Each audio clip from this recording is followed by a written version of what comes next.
जोहार नमस्कार। झारखंड समेत देश दुनिया की तमाम बड़ी खबरों में से कुछ प्रमुख खबरों पर आइए नजर डालते हैं। जोहार दर्शकों, स्वागत है आपका आज के ताज़ा समाचार बुलेटिन में। हम आपके लिए लेकर आए हैं झारखंड और देश दुनिया की 30 बड़ी खबरें। तो चलिए बिना देर किए शुरू करते हैं। सबसे पहले बात झारखंड की। झारखंड हाईकोर्ट ने पैसा नियमावली लागू करने में हो रही देरी पर नाराजगी जताई और पंचायती राज सचिव से स्पष्टीकरण मांगा, जिन्होंने बताया कि 17 विभागों में से 7 ने राय दी है, जबकि विधि और वित्त विभाग से जवाब बाकी है।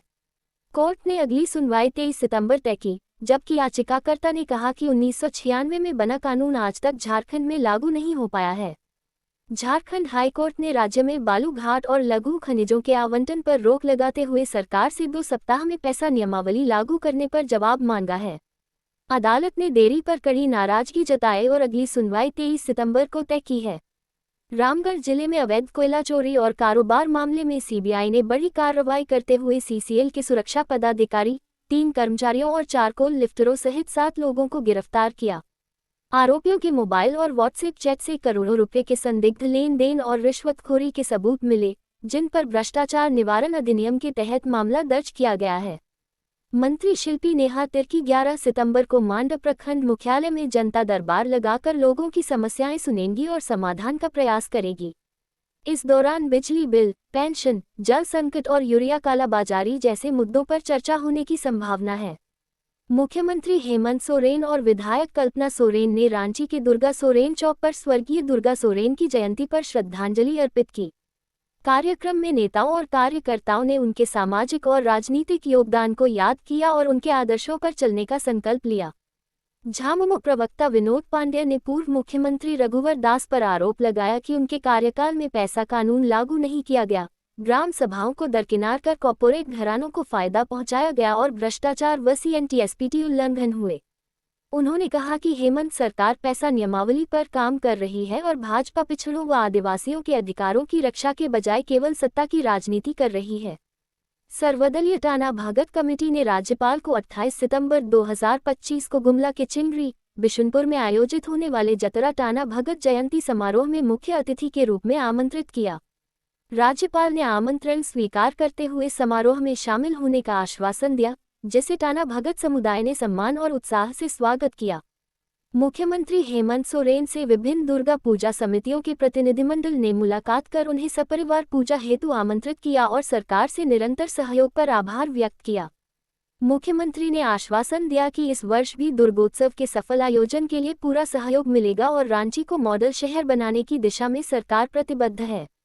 राज्यपाल संतोष कुमार गंगवार और मुख्यमंत्री हेमंत सोरेन ने रांची एयरपोर्ट पर सियाचिन में शहीद हुए देवघर के अग्निवीर नीरज कुमार चौधरी को पुष्पचक्र अर्पित कर श्रद्धांजलि दी। मुख्यमंत्री ने शहीद की आत्मा की शांति और परिजनों को दुख सहन करने की शक्ति के लिए ईश्वर से प्रार्थना की। पलामू की एसपी रेशमा रमेशन ने आर्थिक तंगी से जूझ रही नेहा परवीन की आगे की पढ़ाई का पूरा खर्च उठाने की जिम्मेदारी ली और कॉलेज में उसका नामांकन सुनिश्चित कराया। इस मानवीय पहल की क्षेत्र में सराहना हो रही है, जिससे पुलिस की छवि शिक्षा और मानवता के प्रति संवेदनशील बनी है। झारखंड हाईकोर्ट में शहरी निकाय चुनाव न कराने पर अवमानना याचिका की सुनवाई में कोर्ट ने सरकार पर कानून के साथ खिलवाड़ करने और अवमानना करने की टिप्पणी की। अदालत ने नाराजगी जताते हुए मुख्य सचिव समेत कई अधिकारियों को 14 अक्टूबर 2025 को सशरीर उपस्थित होकर चार्ज फ्रेम की कार्रवाई का सामना करने का आदेश दिया है। धनबाद के झरिया में बीसीसीएल का जर्जर मकान गिरने से 3 लोगों की मौत और 4 लोग गंभीर रूप से घायल हो गए, जिन्हें अस्पताल में इलाज के लिए भर्ती कराया गया है। स्थानीय लोगों और विधायक रागिनी सिंह ने कंपनी की लापरवाही को हादसे का कारण बताया और मुआवजा व जर्जर आवासों को तुरंत ध्वस्त करने की मांग की है। बोकारो स्टील प्रबंधन ने हवाई अड्डा सीमा विस्तार योजना के तहत एलोरा कैंटीन समेत कई मकानों को तोड़ते हुए मकान मालिकों को 15 दिनों के भीतर आवास खाली करने का आदेश दिया है। प्रभावित लोगों ने कम समय में घर खाली करने पर कठिनाई जताई, जबकि प्रबंधन इसे परियोजना की प्रगति के लिए आवश्यक कदम बता रहा है। जामताड़ा में देर रात परिवहन कार्यालय के 5 कर्मी कार समेत डायवर्सन टूटने से पानी के तेज बहाव में फंस गए, जिसमें 4 लोग तैरकर बच निकले जबकि एक व्यक्ति दीपू सिंह लापता हो गया। क्षतिग्रस्त पुल और डायवर्सन टूटने से क्षेत्र की शिक्षा, स्वास्थ्य और आवागमन पूरी तरह प्रभावित हो गया है, जिससे स्थानीय लोगों को अब 15 किलोमीटर अतिरिक्त दूरी तय करनी पड़ेगी।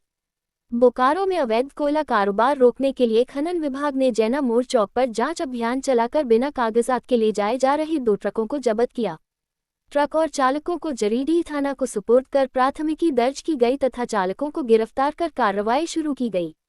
जमशेदपुर के उलीडीह थाना क्षेत्र में बदमाश देर रात पप्पू गौतम के घर में घुसकर ताला और खिड़की तोड़ने का प्रयास किया और जागने पर उन्हें छुरा दिखाकर जान से मारने की धमकी दी।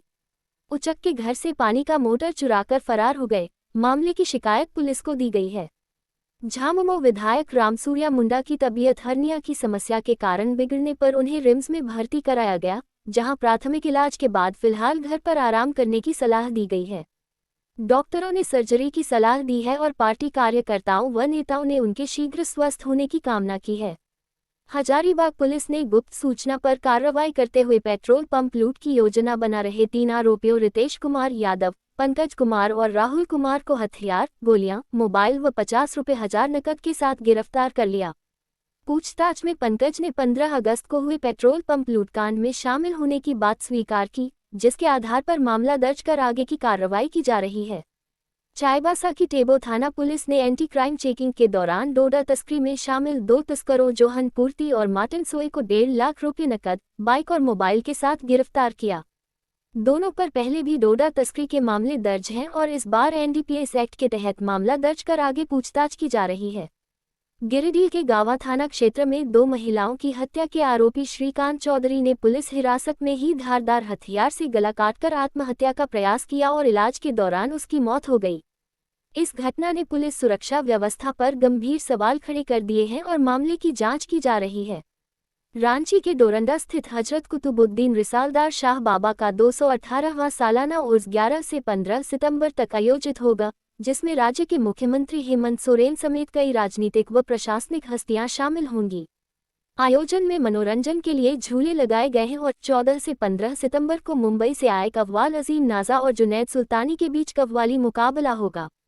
दरगाह कमेटी की ओर से सभी तैयारियां पूरी कर ली गई हैं और उर्स के दौरान धार्मिक रस्में व शोक सभा भी होंगी।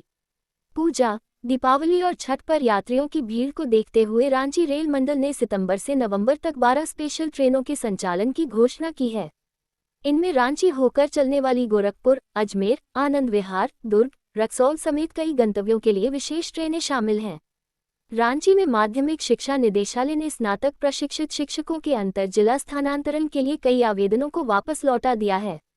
निदेशालय ने सभी जिलों के डीओ को इस संबंध में पत्र भेजा है और स्पष्ट किया है कि केवल विशेष परिस्थितियों वाले मामलों में ही स्थानांतरण स्वीकार किया जाएगा। रांची में आयोजित कार्यशाला न्यूट्रिशन एंड राइस फोर्टिफिकेशन में झारखंड सरकार ने चावल फोर्टिफिकेशन के जरिए कुपोषण से निपटने की पहल पर जोर दिया। विशेषज्ञों और अधिकारियों ने माना कि यह कदम गरीब और वंचित परिवारों तक पोषण सुरक्षा पहुंचाने में अहम भूमिका निभाएगा। अब देखिए राष्ट्रीय सुर्खियां। नेपाल में जेएनजी आंदोलन हिंसक होने से अब तक 20 लोगों की मौत और 500 से अधिक घायल हो चुके हैं। प्रधानमंत्री केपी शर्मा ओली ने इस्तीफा दे दिया है और कई सरकारी इमारतों व नेताओं के घरों में आगजनी व तोड़फोड़ हुई है। बिगड़ते हालात के बीच बड़ी संख्या में भारतीय नागरिक पानीटन की बॉर्डर से वापस लौट रहे हैं और भारत सरकार ने नागरिकों को नेपाल यात्रा से बचने की सलाह दी है। नेपाल में भ्रष्टाचार विरोधी आंदोलन हिंसक हो गया है, जहां पुलिस झड़प में 19 लोगों की मौत के बाद गुस्साए प्रदर्शनकारियों ने 3600 करोड़ रुपए की लागत से बने संसद भवन सहित कई सरकारी इमारतों और नेताओं के घरों को आग के हवाले कर दिया। प्रधानमंत्री ओली के इस्तीफे के बावजूद हालात बेकाबू हैं और सुरक्षा बलों की कड़ी तैनाती के बीच आंदोलन राजनीतिक संकट का रूप ले सकता है। प्रधानमंत्री नरेंद्र मोदी 13-14 सितंबर को असम दौरे पर 18,000 करोड़ रुपए की परियोजनाओं की सौगात देंगे और भूपेन हजारिका की जन्म शताब्दी समारोह में शामिल होकर उनकी जीवनी व स्मारक सिक्का जारी करेंगे। वे स्वास्थ्य, शिक्षा, संपर्क सड़क, पुल, देश की पहली बायो रिफाइनरी और पॉलीप्रोपाइलीन परियोजना की नींव भी रखेंगे, जिसे विकास और राजनीतिक दृष्टि से अहम माना जा रहा है। ग्वालियर में ढाबे पर काम करने वाले कुक रविंद्र सिंह चौहान को 46.18 करोड़ रुपए का इनकम टैक्स नोटिस मिला, जबकि उनकी मासिक आय मात्र 10,000 रुपये है। जांच में पता चला कि उनके दस्तावेजों का इस्तेमाल कर दिल्ली में फर्जी बैंक खाता खोलकर करोड़ों के लेन देन किए गए, जिस पर अब मामला हाई कोर्ट में पहुंच चुका है। बिहार के बेगूसराय और मधेपुरा में निगरानी अन्वेषण ब्यूरो ने छापेमारी कर 3 भ्रष्ट लोक सेवकों को रिश्वत लेते रंगे हाथों गिरफ्तार किया, जिनमें अंचलाधिकारी Rajiv Kumar, data entry operator Kundan Kumar और दारोगा मितेंद्र प्रसाद मंडल शामिल हैं। बेगूसराय में 2 लाख और मधेपुरा में 20,000 रुपये की रिश्वत लेते हुए हुई यह कार्रवाई निगरानी ब्यूरो के इस वर्ष का 62वां और 63वां सफल ट्रैक ऑपरेशन है। छत्तीसगढ़ के कोरबा में मुख्यमंत्री की सुरक्षा में तैनात सीएएफ जवान ने ड्यूटी छोड़कर राइफल से अपने ससुराल में फायरिंग कर ससुर और साली की हत्या कर दी। पुलिस ने आरोपी को गिरफ्तार कर लिया। पारिवारिक विवाद को वजह माना जा रहा है, जबकि इस घटना ने मुख्यमंत्री की सुरक्षा व्यवस्था और सुरक्षा तंत्र की गंभीरता पर सवाल खड़े कर दिए हैं। ये थी आज की 30 बड़ी खबरें। अगर आप ऐसे ही अपडेट्स पाना चाहते हैं तो हमारे YouTube चैनल को सब्सक्राइब करें, Facebook पेज को लाइक करें और इस वीडियो को शेयर जरूर करें।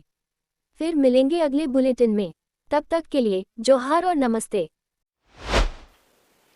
तो कैसी लगी आपको हमारी ये खबर, ये हमें कमेंट बॉक्स में लिखकर ज़रूर से बताएं और ऐसे ही नवीनतम ताज़ा अपडेट्स, खास खबरों से रूबरू बने रहने के लिए बने रहें हमारे संग। कैमरा के पीछे से मेरा सहयोग कर रहे अजय महतो, आनंद चौहान के साथ मैं विजय दत्त पिंटू रांची।